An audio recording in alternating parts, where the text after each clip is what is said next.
Good morning students. আজকের ক্লাসেও আমরা জানবো কিছু বিলোম শব্দ সম্পর্কে। তো আমি এর আগেও বলেছিলাম বিলোম শব্দ কিন্তু খুব গুরুত্বপূর্ণ। এগুলো পরীক্ষাতে থাকবেই, একটা থাকুক দুটো থাকুক কিন্তু থাকবেই এবং সহজেই থাকে।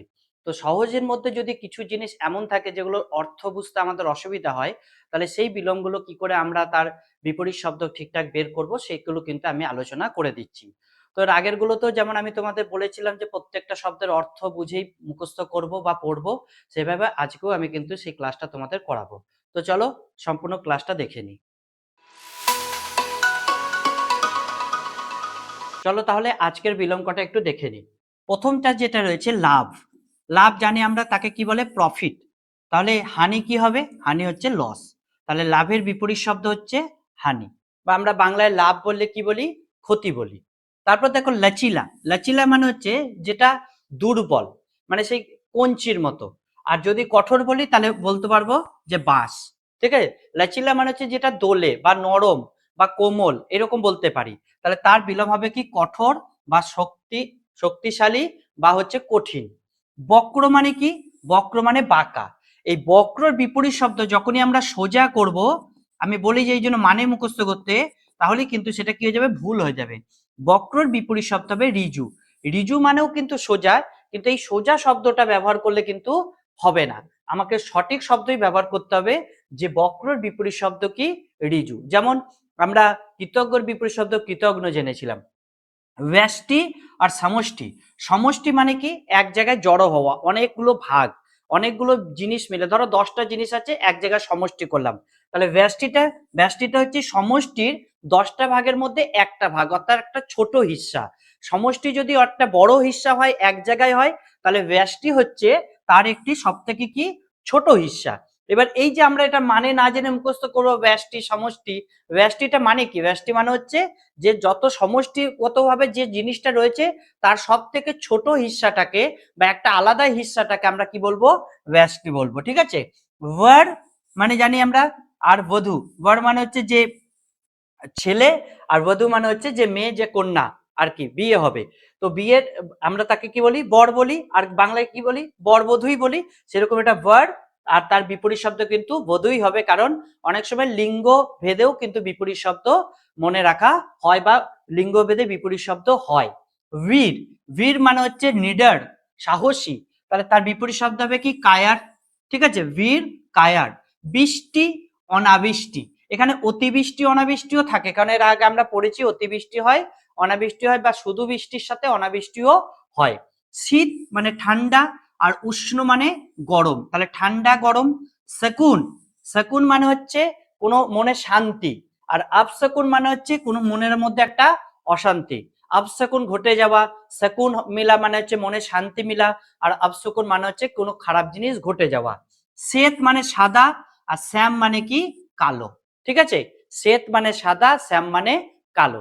এইভাবে প্রত্যেকটা জিনিসের অর্থ বোঝো আর মুখস্থ করো। দেখো আমি যেটা বলছি তোমাদের অবশ্যই কাজে লাগবে। পরবর্তীতে কি আছে দেখে নি। উত্থান। উত্থান মানে হচ্ছে যার উৎপত্তি হয়েছে। ঠিক আছে? তাহলে যেটা ধ্বংস হয়ে গেছে কি বলবো? সেটাকে পতন বলবো। ঠিক আছে? তাহলে উত্থানের বিপরীত শব্দ উত্থান মানে কি? যেটার উৎপত্তি ঘটেছে, বা আগে ছিল নতুন করে ওইটা আবার দেখা দিয়েছে, তাহলে তার বিপরীত শব্দ কি?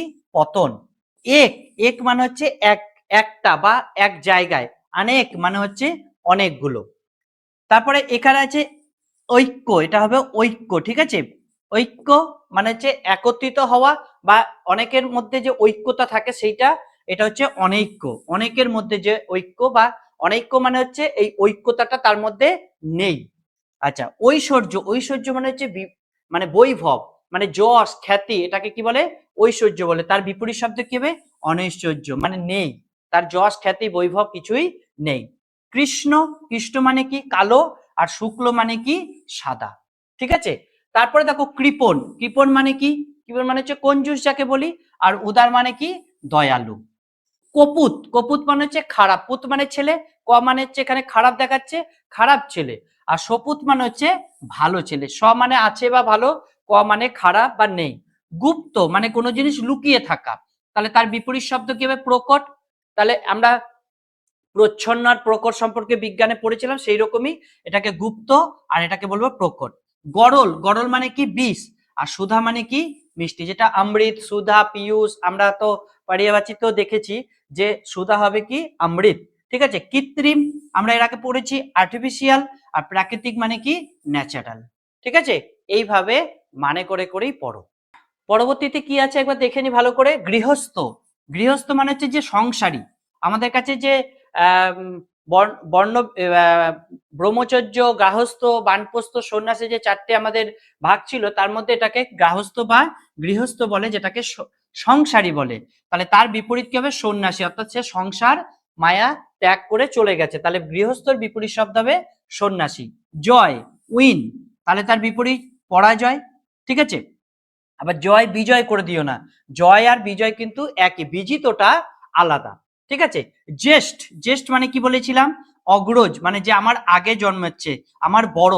আর কনিষ্ঠ মানে কি? আমার ছোট, মানে আমার অনুজ। এখানে জ্যেষ্ঠ কনিষ্ঠ থাকবে, আর অগ্রজ থাকলে অনুজ থাকবে।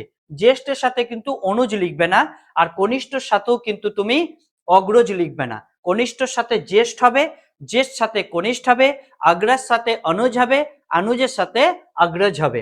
জটিল মানে খুব কমপ্লিকেটেড, সরল, সিম্পল। জাগৃত, এটা খুব ইম্পর্টেন্ট, যেমন কৃতজ্ঞ, কৃতজ্ঞ, ঋজু, বক্র, জাগৃত, সুষুপ্ত। জাগৃত, সুষুপ্ত মানে জেগে আছে, ঘুমন্ত আছে। এর আরো কিছু আছে, যেমন স্থাবর, আমরা অস্থাবর লিখি, হবে না। স্থাবর কি হবে? জঙ্গম। এই যে বিপরীত শব্দগুলো ভেরি মাস্ট ইম্পর্টেন্ট, এবং এগুলোই কিন্তু পরীক্ষার হলে তোমাদের ভুল হয়। ঠিক আছে, তাহলে জাগৃতর বিপরীত শব্দ কি হবে? সুষুপ্ত। মৃত, জীবিত, যে মরে গেছে তার বিপরীত জীবিত। মৃদুল, মৃদুল মানে হচ্ছে কিন্তু নরম, কোমল, তাহলে তার বিপরীত শব্দ হবে কি? কঠোর। যশ মানে খ্যাতি, অপযশ মানে হচ্ছে কুখ্যাতি। কি বলবো? কুখ্যাতি, মানে কুখ্যাত অনেক সময় বলে না, বিখ্যাত আর কুখ্যাত বলে। রক্ষক, যে রক্ষা করছে। ভক্ষক, যে গ্রহণ করছে বা ভোগ করছে।